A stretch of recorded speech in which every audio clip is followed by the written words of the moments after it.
So guys, another day, another spear fishing na punta. Sa dihang kita na sa Tagbaw, ato na sa hindi suwayag tirang maigo ba? Tan sa dihin na hinayag duol. Sa dihan ning duol na, ning tira na ta.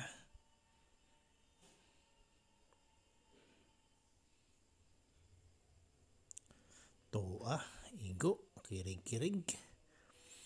Pero hapit ni siya makabuhi guys, kaya natiya na to.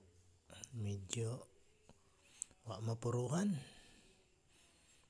Nayo gani kaning lapas siya sa shooting line, mga nang wala kabuhi.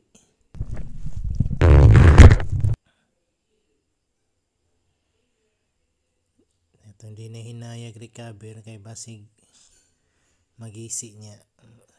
Mayo na lang ni makakilaw ta ni. Ilami ra ba kayo ni kinilaw ng isda ah.